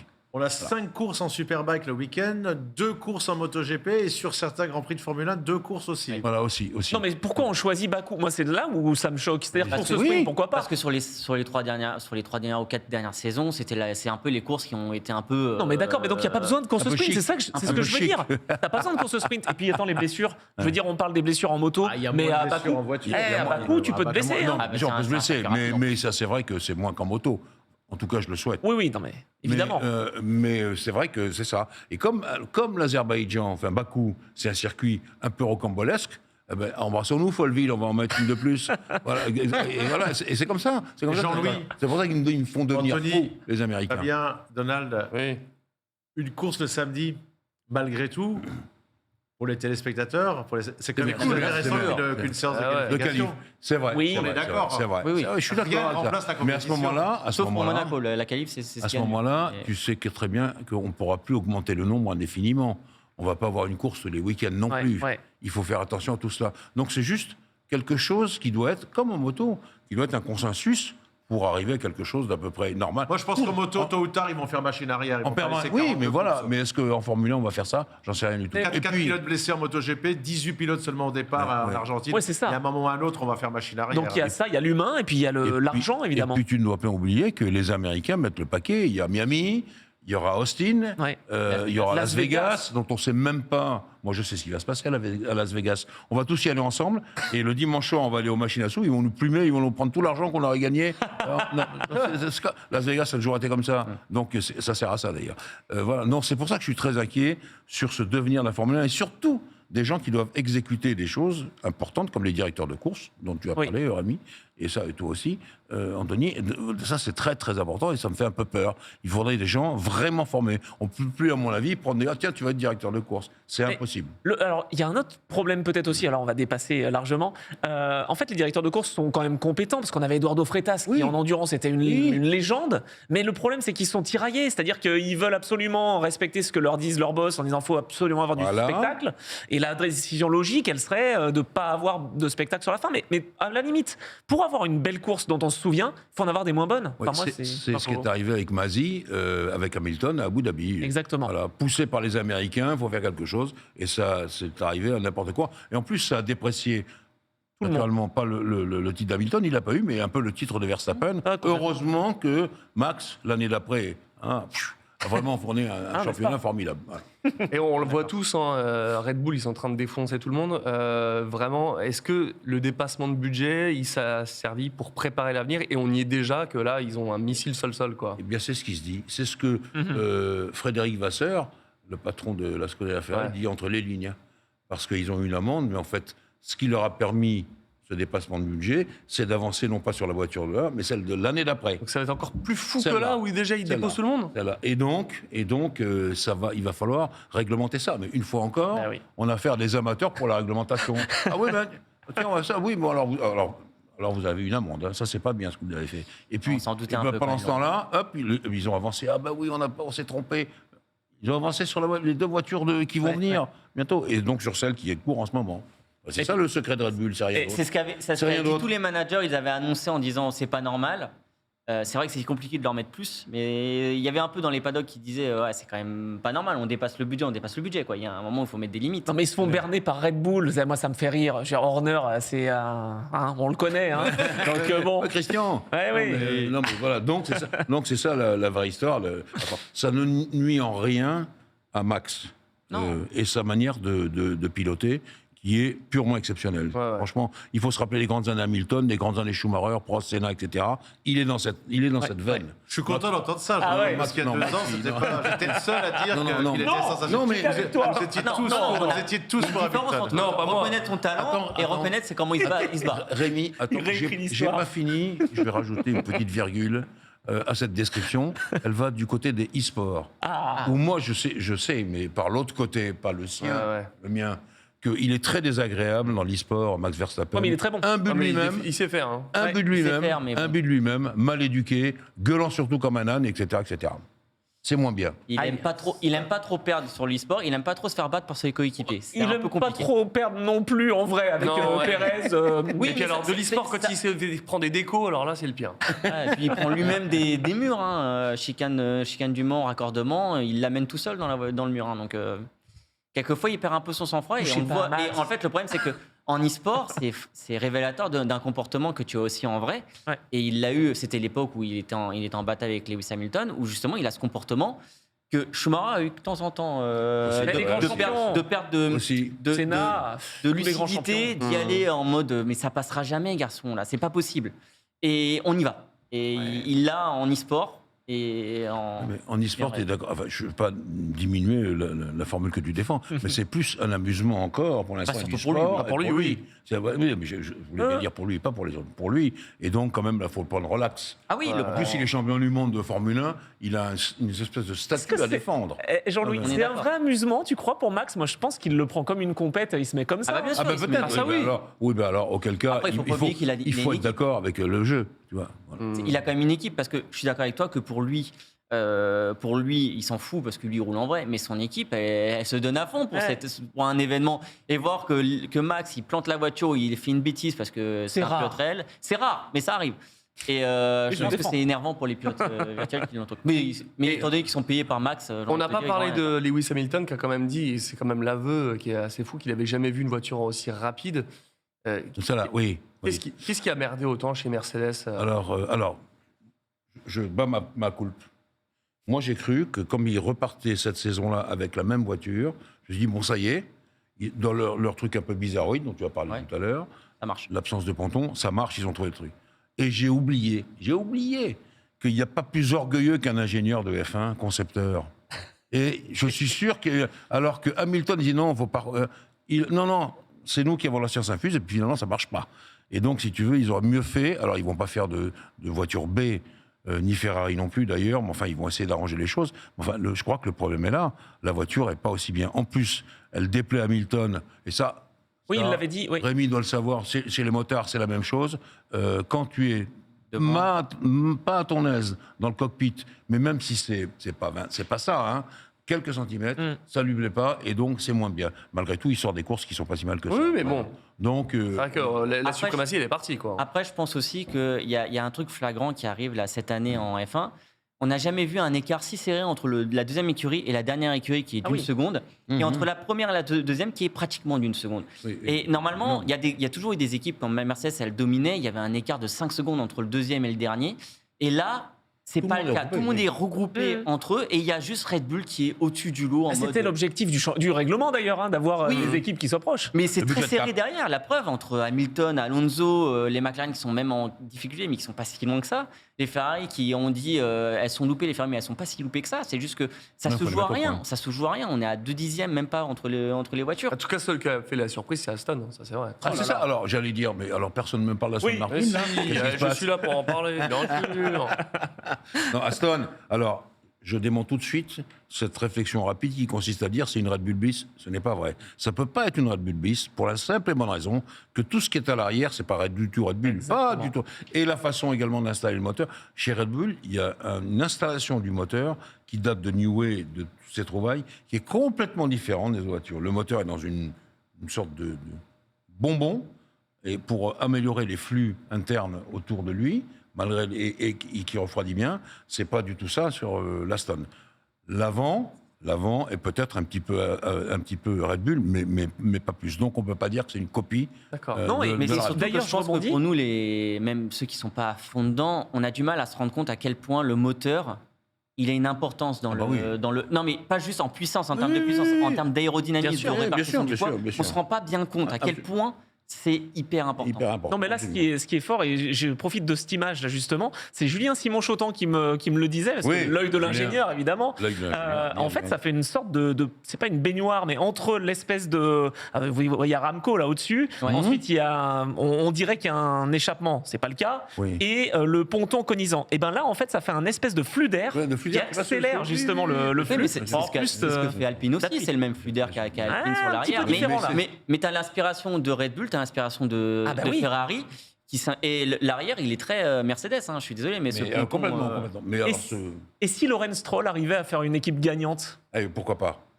Il faut qu'il le fasse, parce qu'il a vendu toutes ses Ferrari de collection et tout, il a mis beaucoup d'argent. Il aurait fallu garder Seb en même temps que en même temps que Alonso. Ça aurait fait des étincelles, mais je suis content que Alonso fasse ça. Moi, ça me fait vraiment rire. Un bon choix. Oui, non, mais je veux dire, tout le monde dit alors le vieux, comment ça va et tout. Il est toujours là. Ça me fait vraiment rire. Lui qui a fait sa série sur Amazon, je pense que là, il y a des caméras. Il y a Drive to Survive qui est là, mais il y a les équipes pour Alonso qui sont là aussi. Il n'y a pas de souci. Oui. Il aura du succès sur les plateformes. Vous avez vu qu'il y avait un beau tournage sur Marquez aussi. 5 épisodes superbes. On découvre comment il est en famille, Marc Marquez avec Alex, avec. Mieux que le truc de MotoGP, effectivement. C'est pour une plateforme, c'est une chaîne, c'est pour Amazon. Oui. Ah d'accord. Mais du coup, là, on a fait un petit peu le tour. Et Féfé, t'en penses quoi là? La Ferrari. Non, mais arrête avec ton. Moi, je suis force derrière tout le temps. Évidemment. Ah, vous m'énervez là. Moi, je vais te laisser répondre, mais bon, j'ai mon avis. Ferrari, je pense, je me disais au départ que Mattia Binotto. Je ne pensais pas qu'il avait fait après celle qu'il avait fait l'an passé, de voiture, dirigée. Il aurait fait une voiture comme celle-là. C'est comme ça. Je me suis dit, est-ce qu'il n'a pas planqué un truc et qu'ils sont en train de buter? Mais quand on regarde le compte-rendu de tout vraiment des radios aussi, car il faut écouter beaucoup les radios en F1, on s'aperçoit qu'il y a beaucoup d'erreurs de leur part encore, des petites erreurs de la Scuderia. La voiture, elle est peut-être pas formidable, mais elle peut faire mieux que ça. Il y a des petites erreurs, des petits trucs. Sainz, par exemple, qui n'a pas aspiré, qui n'a pas eu une pénalité, là ça c'est autre chose, qui n'a pas aspiré alors qu'il devait le faire. Charles, il renacle à ça. À Melbourne pour les qualifications, c'était devait être entre le virage 3 et 4. Finalement, il a donné l'aspiration entre 11 et 12. Des petits trucs comme ça. Ah ouais. Alors, aligner les uns après les autres. Et puis on n'attendait peut-être pas un peu trop Vasseur, derrière, comme le Messi, derrière ce qui s'était passé avant. Attends, ça va venir. Forcément. Oui, mais ça va on venir. pensait peut-être que Il ça faut allait du faire du temps. on-off, que Ah, l'autre mais il était non, vraiment en un an, c'était pas possible. En un an, c'était pas Il faut possible. du temps. C'est comme en foot, tu remplaces toujours l'entraîneur en pensant que ça va tout changer. Bah non, Le seul truc pas lui qui que je peux court. dire de Frédéric Vasseur, c'est que c'est son vrai métier, ça. Il Ah est oui, ingénieur, c'est mais faire, hein. diriger une équipe, c'est son vrai métier. Il n'a jamais ni conduit, ni enfin, il conduit bien, mais ça voilà, s'arrête là. Donc, moi, je lui fais confiance. Mais il faut du temps. Il faut du temps. Mais si je lui donne le fond de ma pensée, je vais rajouter encore quelque chose, c'est que moi, j'aurais donné 1 an de plus à Mattia Binotto. Ah ouais. 1 an de plus, oui, parce que c'est pas beaucoup. 3 ans et demi à peu près. Et il faut vraiment, vraiment s'installer dans une équipe. On aurait pu lui dire, les propriétaires, John Elkann, le patron de Ferrari, on peut lui dire, change-moi tous les stratèges qui font tout et n'importe quoi. Et puis, reviens avec ton... On donne encore 1 an. Moi, j'aurais plutôt fait ça. Et Dieu sait si je suis ami de Fred Vasseur, hein, mais j'aurais plutôt fait ça avec Mattia Binotto pour essayer d'arranger les choses. D'ailleurs, Vasseur, il n'a rien fait au départ. Puis, Il a regardé, ouais. Iñaki Rueda, il a Mais il est encore en tant qu'observateur, là, ça se sent. Il n'est pas Oui, encore. il regarde mais bien. normal. Non, mais voilà, j'aurais fait que Mais ça. comment on peut passer de la voiture la plus rapide Attends. en 2022, la plus rapide pendant Ouais, 6 ouais. mois, Ouais. et aujourd'hui ils sont 5e? C'est incroyable. Bah oui, y a pas, et en plus, moi, je pense qu'en mise au point, ils sont pas assez forts. Pas assez forts. Je vais rajouter un Vas-y, truc. vas-y. Jean Todt, il a mis 6 ans et demi Oui. pour avoir le titre constructeur et 7 ans et demi pour avoir le titre pilote avec Schumacher. Et il a débauché Schumacher qui était champion. De juillet 93 jusqu'à 2000 pour Schumacher. Donc, il faut donner un peu de temps au temps. On Les laissait mecs- plus le temps avant. Hein. Maintenant, oui, c'est- oui. Rappelle-nous combien de temps ils n'avaient pas gagné avant Todd, parce que c'était déjà. Ah bah c'était déjà énorme. 79, C'était ah bah déjà oui. énorme, oui, bien sûr. Mais là, je te rappelle quand même que le dernier titre de champion du monde, c'est 2007. hein. Ouais, et avec encore l'esprit Todd. Oui, ah bah oui, complètement. Voilà, complètement. donc, Non, Armand. On a conclu toute cette partie sport auto. Une petite dernière partie maintenant pour parler d'e-sport et de GT. on Mon va cher mettre Fabien. Fabien, on envoie la virgule et puis tu vas tout nous raconter.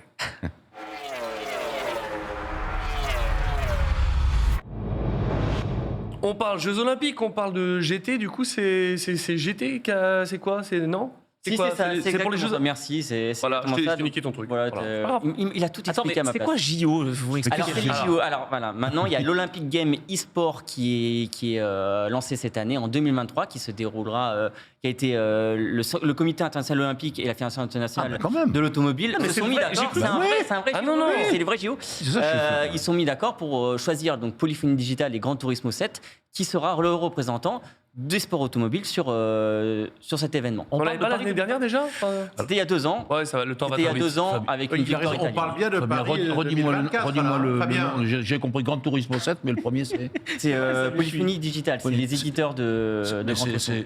Ah, d'accord, ok. Et ceux qui sont derrière Gran Turismo. Oui, d'accord. Ok, Voilà. très bien. Mais du coup, c'est pour Ok. Paris 2024? Non, c'est pas pour ça. En fait, c'est pas en rapport avec ça. Non, C'est vraiment à part. Ça va se Parce que moi, je dérouler. croyais que les Jeux Olympiques, c'était à Paris. non, mais ils déconnectent. Tu es fou. Ils déconnectent ça d'abord, Ouais, mais peut-être ils font- que ça va venir après. Attends. Ils font vraiment là cette année à Singapour, qui aura lieu donc du 22 au 25 juin, un événement e-sport olympique. Vraiment où il y aura plusieurs épreuves, dont le sport automobile. D'accord. Et comment on peut y participer? Alors justement, normalement, c'était, Déjà fait ça devait être lancé en ce moment sur Gran Turismo en chrono. En fait, il fallait juste faire un chrono pour pouvoir être qualifié pour les Olympiques e-sport. Il a été décalé, donc normalement c'était mi-avril. On a nos Ça a été- chances. Vous avez tous vos chances, vous pouvez tous participer à, Non, mais pas toi. à cet Ah bon événement. Non. Voilà, je pense que on a nos Français Tsutsou et Kylian Drummond qui sont déjà entraînés. Je leur parle un peu, je sais qu'ils s'entraînent et qu'ils sont à l'affût. Baptiste, il a sa revanche à faire parce qu'il a malheureusement perdu il y a 2 ans sur une petite erreur de pilotage qui a permis à Valerio Gallo de s'imposer. Je pense qu'il a une revanche à prendre et Kylian Drummond aussi pareil. Donc on a des Français qui ont moyen d'aller chercher quelque Il chose. n'y a pas de la moto? Non. Non. Une question. Pas normal, ça. Bah ouais. Tu parles là des deux garçons. Ils s'entraînent comment? Combien d'heures par jour, par exemple? Ah, ils s'entraînent beaucoup, c'est-à-dire Mais qu'est-ce que ça s'appelle beaucoup? 6 heures par Alors, jour? je n'ai pas leur temps, mais ouais, on peut être entre 2 et 6 heures, ça dépend des moments. Là, en ce moment, ils sont dans chaud, l'attente. Ils sont dans l'attente, mais on est arrivé à un niveau, il faut savoir que dans l'e-sport, on est arrivé à un niveau tellement élevé en sport auto qu'ils s'entraînent tout le temps. On va de plus en plus vite, plus on roule, plus on va vite. Et donc, il y a un moment où il faut connaître les moindres détails de la voiture, il faut être comme un robot. Et la moindre erreur, c'est 1/10, et 1/10, on peut vite se retrouver 50e. Ouais. C'est clair. Ah, oui. Et puis tu parlais des jeux de moto. Les jeux de moto, ils sont cool, mais ils ont fait des tentatives d'e-sport dessus. Je sais pas si ça continue encore, mais en voiture, même à la manette, tu arrives à avoir un feeling volant. Évidemment, c'est au top. Mais MotoGP, C'est plus dur, ouais. ça reste quand même un peu de l'arcade arcade sim, tu vois. Ouais, j'aimais bien J'ai jamais Titi, réussi à avoir moi. le feeling, quoi. J'aimais bien Titi, le jeu qui était oui. Hildeman, mais ça fait longtemps. C'est hein. quand même une jolie consécration pour Gran Turismo 7, je trouve. Gran Turismo, c'est la référence des jeux de voiture depuis 25 ans. On a fêté le 25e anniversaire l'année dernière. Quand même, Et c'est pour ça aussi, ils ont cette volonté de faire la Nations Cup qui a été un étendard de Gran Turismo pendant très longtemps. On la commente avec Donald. Ah bon? Ouais, on fait ça, ça nous arrive de temps en temps. Et c'est avec des prototypes Red Bull en plus. Oui, Il y en a- généralement la finale elle se fait sur le prototype Red Bull. Pas mal. Et c'est super intéressant. Il y a ce côté que justement Nations Cup, les premiers SRO Motorsport Games se passaient justement sur Gran Turismo à cause de ça, cette côté nation. Comme tu sais que je veux briller en soirée, et donne-moi 2-3 noms que je fasse le malin. Beneke. Sont les stars. Alors, on a surtout Valerio Gallo qui va mettre son titre en jeu. On a Mika Lizal, mais il roulera pas. Il je revient pense. Il est dans ses études. La dernière fois qu'on a parlé, il était encore dans ses études. Mais on a nos Français, on a aussi Coquet Lopez qui est le champion en titre de la Nations Cup qui va forcément participer. Il y en a plein. Attends, je suis déçu, il n'y a plus l'allemand Beneke, c'est fini ça? Ah non, mais Beneke, il est C'est sur iRacing, non? sur Ouais. iRacing. Ah, maintenant il a changé de crèmerie. Ah oui, d'accord. Non, il a toujours été. Beneke, mais Beneke fait Ouais. partie des gens qui sont énervants. Tu vois, Il sait tout faire. Voilà, c'est les gens énervants. Comme Max Verstappen, tu vois, Voilà. c'est Max. La dernière fois que j'ai entendu Beneke, c'était sur ce plateau, c'était direct, c'est ça. C'est des mots qui reviennent. Ah tiens, je connais ça. Mais j'en ai commenté de ses courses, c'est pour ça. Je croyais que c'était Gran Turismo. Du coup, du 22-25 juin, Singapour, on donnera tous les liens. Voilà, on pour donnera voir et ça. surtout, je vous dis la semaine prochaine si ça a commencé et comment, de toute façon, tout se fait sur le Attends, jeu. Jean-Louis va s'énerver, il veut s'entraîner. Non, pas du tout. Non. On pourrait pas aller faire l'émission à Singapour au moment où il y a on aimerait bien. tous ensemble. Là. Écoute, pas de souci, on va en parler à la chaîne. Je pense On y que va en là, Yamaha ils sont très très chauds, avec les c'est pneus sûr. Michelin. Non, Mais tu veux pas? c'est possible, je hein, préviens le producteur. On part à Singapour 6 jours. Ouais, c'est Je ça. connais les hôtels, les restos, je connais tout. Ah, pas mal. C'est une bonne déloc. En tout cas, ils sont tous d'accord en régie. Y a pas de souci. Bon, pas de souci. En tout cas, je pense qu'on a fait le tour. Les gars, c'était bien cool de vous avoir tous pour cette première. Se remet en marche et franchement, ça fait vraiment très plaisir. Merci à tous ceux qui ont assisté à cette émission. Évidemment, je l'ai dit tout à l'heure, mais cette émission, du coup, on parle du racing et ce sera toutes les semaines à 19h sur MGG. Évidemment, quand il y aura les ponts, on décalera, mais on vous donnera les rendez-vous, bien évidemment. On vous donnera ici sur les réseaux sociaux tous les liens. En tout cas, merci à vous, merci Anthony, merci Rémi. Merci à toi. Ça va? Il est bien. Non, il est un peu tous KO. stressé. Ouais, c'est ça, mais c'est parce qu'on a trop parlé de Verstappen. 24 heures. C'est ça. C'est vrai, il dort pas. Ah ouais, c'est ça. Mais là, je pars à la cathédrale de Sète. Oui. Ah ouais, ça il va n'est être plus bien. tout jeune et donc il faut quand Ah même. oui. T'attaques fort quand même. Hein. Ouais, ça- Ils ouais. attaquent plus fort que nous. Hein. Oui, bah oui, bien sûr. vrai. Mais parce qu'on s'est On se connaît manqué. depuis longtemps. C'est ça. Bon, Jean-Louis, en tout cas, toujours aussi cool tes anecdotes. Bon, on se retrouve la semaine prochaine. Salut Fabien. Salut. Et puis merci encore à vous de nous avoir regardés. On se retrouve très bientôt. C'est très bientôt. Je suis habitué à dire que c'est plus tard. Mais là, c'est la semaine prochaine. Voilà. Lundi, 19h, Racing Stream sur MGG. Salut. Au revoir.